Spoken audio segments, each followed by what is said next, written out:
Hello public safety professionals, I'm going to show you how to use the speaker on the Mavic Enterprise.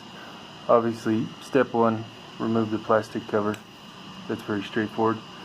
Step 2, connect it and screw these down. Step 3 is on the controller. You'll need a device, doesn't matter, iOS or Android. Actually Android, I'll show you. We'll unhook and rehook. And Android loves to ask you for a default application, so go ahead and go for DJI Pilot. And yes, unfortunately on Android you'll have to do that every time you connect. But once you're all connected and it recognizes a microphone, in the upper left hand corner there'll be a little microphone icon.